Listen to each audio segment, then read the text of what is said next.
बच्चों जो next topic हम डिस्कस करते हैं वो है इलेक्ट्रोफोरेसिस। ये बहुत ही इंपॉर्टेंट टॉपिक है, एग्जाम में कई बार पूछा गया है कि इलेक्ट्रोफोरेसिस होता क्या है। तो इसको समझाने के लिए हम एक यू शेप्ड ट्यूब लेते हैं, एक यू शेप की ट्यूब लेते हैं और उस यू शेप्ड ट्यूब में हम दो इलेक्ट्रोड्स लेते हैं जिनमें से एक एनोड की तरह वर्क करता है जबकि दूसरा इलेक्ट्रोड कैथोड की तरह वर्क करता है। और इस यू शेप्ड ट्यूब में आप किसी कोलाइडल सॉल्यूशन को फिल कर लेते हैं, या तो नेगेटिवली चार्ज कोलाइड लेते हैं या पॉजिटिवली चार्ज कोलाइड लेते हैं, जिसको आप इस यू शेप्ड ट्यूब में फिल कर लेते हैं। फिर क्या करते हैं, फिर हम इन दोनों इलेक्ट्रोड्स के बीच में इलेक्ट्रिसिटी को कंडक्ट करते हैं। तो जब इलेक्ट्रिसिटी का कंडक्शन होता है तो नेगेटिवली चार्ज अगर आपने इसके अंदर कोलाइड लिया है या जो भी आपने इसके अंदर कोलाइडल सॉल्यूशन लिया है वो अपोजिटली चार्ज्ड इलेक्ट्रोड की ओर मूव करता है। जैसे हमने इस यू शेप्ड ट्यूब में नेगेटिवली चार्ज सोल लिया, आर्सेनिक सल्फाइड लिया है। जब आप इलेक्ट्रिसिटी कंडक्ट करेंगे दोनों इलेक्ट्रोड्स के बीच में तो ये नेगेटिवली चार्ज्ड जो पार्टिकल्स हैं किसके, नेगेटिवली चार्ज कोलाइड की, उनमें टेंडेंसी होती है to move towards positively charge anode. This phenomena is called as electrophoresis. इसी को हम लोग इलेक्ट्रोफोरेसिस कहते हैं। तो इलेक्ट्रोफोरेसिस क्या होता है, the movement of colloidal particles towards oppositely charged electrodes on passing the electricity in colloidal solution is called electrophoresis. दोबारा सुनो, the movement of colloidal particles towards oppositely charged electrode on passing electricity through the colloidal solution is called as electrophoresis। इसको electrophoresis कहते हैं। अब इसके बाद next topic है इलेक्ट्रोऑस्मोसिस। क्या होता है, व्हाट इज इलेक्ट्रोऑस्मोसिस? अगर आप इलेक्ट्रोफोरेसिस की प्रोसेस में किसी भी मेथड से, किसी भी तरीके से अगर आप कोलाइडल पार्टिकल्स का मूवमेंट स्टॉप कर देते हैं तो ये पाया जाता है कि जो आपके डिस्पर्शन मीडियम के पार्टिकल्स होते हैं कोलाइडल सॉल्यूशन में पाए जाने वाले, वो मूव करना शुरू कर देते हैं।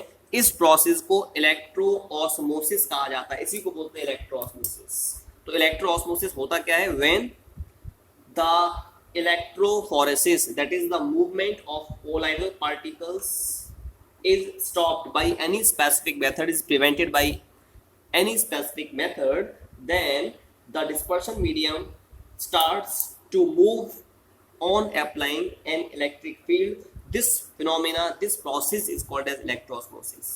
किसी भी तरीके से अगर आप इलेक्ट्रोफोरेसिस की प्रोसेस में कोलाइडल पार्टिकल्स का मूवमेंट रोक देते हैं तो डिस्पर्शन मीडियम के पार्टिकल्स इलेक्ट्रिक करंट पास कराए जाने पर मूव करने लगते हैं। इस प्रोसेस को इलेक्ट्रोऑस्मोसिस कहते हैं। इसके बाद नेक्स्ट टॉपिक है कोगुलेशन या फ्लॉक्यूलेशन या प्रेसिपिटेशन। क्या होता है, ये भी इंपॉर्टेंट टॉपिक है।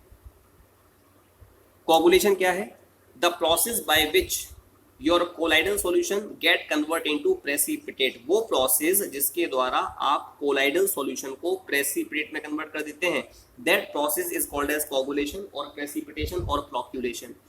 दूसरे शब्दों में ये भी कह सकते हैं the settling of colloidal particles in solution. किसी भी पर्टिकुलर सॉल्यूशन में कोलाइडल पार्टिकल्स की जो सेटलिंग होती है उसको कोगुलेशन या फ्लॉक्यूलेशन या प्रेसिपिटेशन कहते हैं। अब प्रेसिपिटेशन होता कैसे है, जब भी आप कोलाइडल सॉल्यूशन में किसी इलेक्ट्रोलाइट को ऐड कराते हैं, कोई भी पर्टिकुलर इलेक्ट्रोलाइट है उसको ऐड करवाया तो कोलाइडल सॉल्यूशन पे चार्ज होता है। सपोज मैं यहाँ पर नेगेटिवली चार्ज कोलाइड का एग्जांपल ले रहा हूँ, तो इलेक्ट्रोलाइट का जो पॉजिटिवली चार्ज आयन है वो कोलाइडल सॉल्यूशन के नेगेटिव चार्ज को न्यूट्रल कर देता है। As a result your colloidal particles becomes neutral. और फिर क्या करते हैं, ये जो कोलाइडल पार्टिकल्स हैं जो न्यूट्रल हैं वो आपस में एक दूसरे के साथ एग्रीगेट करते हैं, एसोसिएट होते हैं, और एसोसिएट होने के बाद they tends to convert into precipitate. वो प्रेसिपिटेट में कन्वर्ट हो जाते हैं। तो इस प्रोसेस को प्रेसिपिटेशन कहते हैं या फ्लॉक्यूलेशन कहते हैं या कोगुलेशन कहते हैं। और वो पर्टिकुलर आइंस इलेक्ट्रोलाइट के वो आइंस जो कोगुलेशन के लिए रेस्पॉन्सिबल हैं, they are called as flocculating ions और they are called as coagulating ions और they are called as active ions, या उनको हम active ions कहते हैं। अब क्वेश्चन यहाँ पर ये है कि फ्लॉक्यूलेशन वैल्यू या कोगुलेशन वैल्यू या प्रेसिपिटेशन वैल्यू क्या होती है। हम लोग जानते हैं कि अगर हम 1 लीटर कोलाइडल सॉल्यूशन लें, कोलाइडल सॉल्यूशन का अगर आप 1 लीटर लेते हैं तो उसमें कितने मिनिमम अमाउंट में इलेक्ट्रोलाइट को ऐड कराएं in millimoles which is responsible for the complete coagulation of 1 litre of colloidal solution is called coagulation value या फ्लॉक्यूलेशन वैल्यू या प्रेसिपिटेशन वैल्यू। कहने का मतलब है अगर हम 1 लीटर कोलाइडल सॉल्यूशन लें, हम चाहें उसका कंप्लीट कोगुलेशन हो जाए, तो इसके कंप्लीट कोगुलेशन के लिए जितने मिनिमम अमाउंट में इलेक्ट्रोलाइट की आवश्यकता होती है in millimoles is called as the flocculation value या कोगुलेशन वैल्यू और प्रेसिपिटेशन वैल्यू। ठीक है, अब इसके बाद में कोगुलेशन वैल्यू में किसी भी पर्टिकुलर इलेक्ट्रोलाइट की कोगुलेशन वैल्यू में और कोगुलेशन पावर में एक रिलेशन होता है। क्या होता है रिलेशन? किसी भी इलेक्ट्रोलाइट की जो कोगुलेशन पावर होती है ना, वो कोगुलेशन वैल्यू के इनवर्सली प्रोपोर्शनल होती है। इनवर्सली प्रोपोर्शनल मींस अगर किसी इलेक्ट्रोलाइट के लिए कोगुलेशन वैल्यू अधिक है तो उस इलेक्ट्रोलाइट की कोगुलेशन पावर कम होगी, अगर कोगुलेशन वैल्यू कम है तो उस इलेक्ट्रोलाइट की जो कोगुलेशन पावर है वो कैसी होगी? ज़्यादा होगी। ठीक है, अब देखो इस बात को हम कैसे समझाएंगे। मैंने यहाँ पर 2 इलेक्ट्रोलाइट्स लिए, एक इलेक्ट्रोलाइट ए है, दूसरा इलेक्ट्रोलाइट बी है। तो ए इलेक्ट्रोलाइट का coagulation power upon B electrolyte का कोगुलेशन पावर बराबर होता है the coagulation value of B electrolyte. A की अगर ज़्यादा है कोगुलेशन पावर तो कोगुलेशन वैल्यू कम होगी, बी की अगर कोगुलेशन वैल्यू ज़्यादा है तो कोगुलेशन पावर ज़्यादा है तो इसकी कोगुलेशन वैल्यू कम होगी। Means coagulation power of electrolyte A upon coagulation power electrolyte B will be equal to coagulation value of electrolyte B upon coagulation value of electrolyte A. अब इसके बाद हम लोग बात करते हैं हार्डी-शुल्जे रूल की। हार्डी-शुल्जे रूल ये कहता है, हार्डी-शुल्जे रूल को हम एक्सप्लेन कर सकते हैं in the form of 2 points. पहला पॉइंट कहता है कि वो आयन जो कोलाइडल सॉल्यूशन के कंप्लीट कोगुलेशन के लिए रेस्पॉन्सिबल है, that ion is called as active ion और फ्लॉक्यूलेटिंग आयन या कोगुलेटिंग आयन।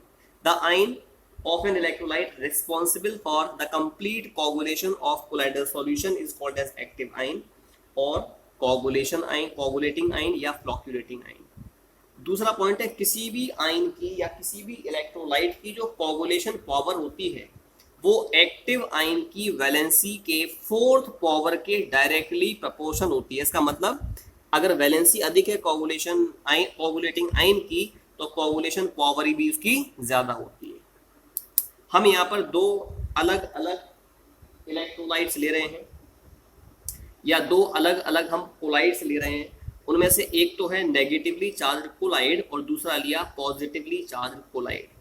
तो नेगेटिवली चार्ज जो कोलाइड होते हैं ना, जैसे मैंने लिया एंटीमनी सल्फाइड, इसके लिए जो इलेक्ट्रोलाइट्स आपने लिया है उनमें पाए जाने वाले एक्टिव आयन की जितनी अधिक वैलेंसी होगी उतनी ज़्यादा उसकी कोगुलेशन पावर होगी। अगर हमने 3 अलग अलग इलेक्ट्रोलाइट्स लिए जिनमें पाए जाने वाले एक्टिव आयंस पहले वाले में Al3+ है, दूसरे वाले में Ba2+ है, तीसरे वाले में Na+ है, तो Al3+ की वैलेंसी सबसे अधिक होने के कारण इसकी कोगुलेशन पावर ज़्यादा होगी Ba2+ से, Ba2+ की कोगुलेशन पावर ज़्यादा होगी Na+ से। ऐसे ही अगर हम कोई पॉजिटिवली चार्ज सोल लेते हैं, जैसे आपने लिया फेरिक हाइड्रोक्साइड, इसके कोगुलेशन के लिए इलेक्ट्रोलाइट के जो रेस्पॉन्सिबल आइंस हैं, एक तो फेरिसाइनाइड लिया है, फॉस्फेट लिया है, सल्फेट लिया है, क्लोराइड लिया है। इसमें फेरिसाइनाइड की वैलेंसी सबसे अधिक है, 4- चार्ज है, फिर 3- है, सल्फेट की -2 है, क्लोराइड की -1 है। तो कोगुलेशन पावर सबसे अधिक इसकी हो जाएगी बिकॉज वैलेंसी इज मैक्सिमम, उसके बाद ये और सबसे कम क्लोराइड आयन की होगी। So this is the way in which we can explain Hardy-Schulze rule in the form of these 2 specific points। ठीक है, अब इसके बाद जो नेक्स्ट टॉपिक है हमारा वो है protective action of lyophobic colloids. हमें पता है जो लायोफोबिक कोलाइड्स होते हैं वो कैसे होते हैं। Lyophobic colloids are found to be unstable, highly unstable होते हैं। क्यों? क्योंकि अगर आप इनमें थोड़े से अमाउंट में भी इलेक्ट्रोलाइट को ऐड कराएं तो तुरंत ही इनका प्रेसिपिटेशन हो जाता है, that's why they are found to be highly unstable. तो इनको स्टेबल करने के लिए हम करते क्या हैं, लायोफोबिक जो कोलाइड होता है उसमें ऐड करवाते हैं लायोफिलिक कोलाइड को, जैसे कि गम या जिलेटिन। तो लायोफिलिक जो कोलाइड्स होते हैं उनमें टेंडेंसी होती है कि वो लायोफोबिक कोलाइड के चारों तरफ कलेक्ट हो जाते हैं in the form of protective layer, और एक प्रोटेक्टिव लेयर को फॉर्म कर देते हैं, जिसकी वजह से जो लायोफोबिक कोलाइड्स होते हैं उनकी स्टेबिलिटी बढ़ जाती है।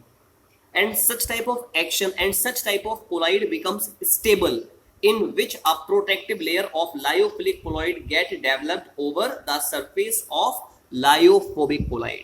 इसी को बोलते हैं protective action of lyophobic colloid. Protective action of lyophilic colloid. Lyophilic colloid, ये लायोफिलिक colloid। तो lyophilic colloid protective action show कर रहा है, लायोफोबिक कोलाइड के चारों ओर प्रोटेक्टिव लेयर का फॉर्मेशन कर रहा है। ठीक है, तो ये मैंने आपको इसके बारे में बताया। अब इसके बाद जो नेक्स्ट टॉपिक है हमारा वो है इमल्शंस। इमल्शंस क्या होते हैं? वो कोलाइडल सॉल्यूशंस जिनमें डिस्पर्स्ड फेज और डिस्पर्शन मीडियम दोनों ही लिक्विड के फॉर्म में पाए जाते हैं। ऐसे कोलाइडल सॉल्यूशन को क्या कहते हैं? It is called as emulsion, उसको इमल्शन कहा जाता है। क्या बताया कि वो कोलाइडल सॉल्यूशन जिनमें डिस्पर्स्ड फेज भी लिक्विड होता है और डिस्पर्शन मीडियम भी लिक्विड होता है, such type of colloidal solution is called as emulsion. Emulsions आपके दो टाइप के होते हैं। पहला होता है oil in water type of emulsion, इसको O/W टाइप कहते हैं। दूसरा होता है वाटर इन ऑयल, यानी W/O टाइप ऑफ इमल्शन। तो O/W का मतलब हो गया हमारा डिस्पर्स्ड फेज अगर ऑयल है, अगर हम ऑयल को वाटर में डिसॉल्व कर रहे हैं, मींस यहाँ पर जो कम अमाउंट में जो डिस्पर्स्ड फेज है वो ऑयल है और डिस्पर्शन मीडियम क्या है? वाटर है, then such type of emulsion is called as oil in water type of emulsion. Example is milk, example is cold cream. ऐसे ही water in oil type of emulsion क्या होता है? W/O टाइप ऑफ इमल्शन क्या होता है? अगर हम वाटर को ऑयल में डिसॉल्व कर रहे हैं, वाटर आपका डिस्पर्स्ड फेज है और डिस्पर्शन मीडियम आपका ऑयल है, then it is called as W/O type of emulsion और water in oil type of emulsion। Example होता है बटर, क्रीम, ये क्रीम मिल्क से ऑब्टेन होने वाली क्रीम के बारे में बात की गई है। अब जनरली आपके जो इमल्शंस होते हैं वो अनस्टेबल होते हैं, तो अगर हम इन इमल्शंस को स्टेबल करना चाहते हैं तो इनमें हम कुछ केमिकल सब्सटेंस को ऐड करवाते हैं जो इमल्शंस को स्टेबल बना देते हैं। Such type of chemical substances used are called as emulsifiers और they are called as emulsifying agents. तो इमल्सिफाइंग एजेंट्स या इमल्शंस होते क्या हैं? वो केमिकल सब्सटेंसेस जिनको हम ऐड कराते हैं इमल्शंस में to make them stable are called as emulsifying agents और emulsions.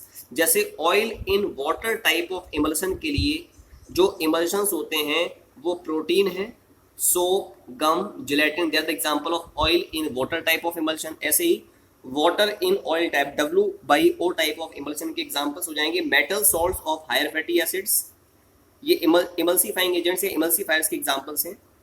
Long chain alcohols, lamp black, these are the examples of emulsifying agents for W/O type of emulsion. इसके बाद जो आपके इमल्शंस होते हैं वो उन सभी प्रॉपर्टीज को शो करते हैं जिनको कोलाइडल सॉल्यूशन शो करते हैं। जैसे ये टिंडल इफेक्ट को शो करते हैं, इनमें ब्राउनियन मोशन को भी शो करने की टेंडेंसी पाई जाती है।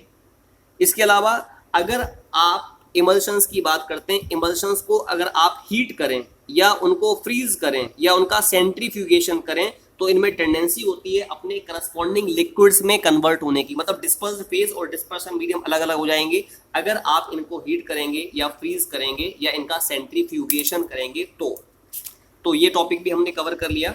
अब इसके बाद बिल्कुल जो लास्ट पार्ट आपका रिमेनिंग है कोलाइडल सॉल्यूशंस का, उसके बारे में हम लोग बात करेंगे, वो है कोलॉइड अराउंड अस। इसको हम एनसीईआरटी से कवर कर रहे हैं। कोलॉइड्स अराउंड अस में अगर बात की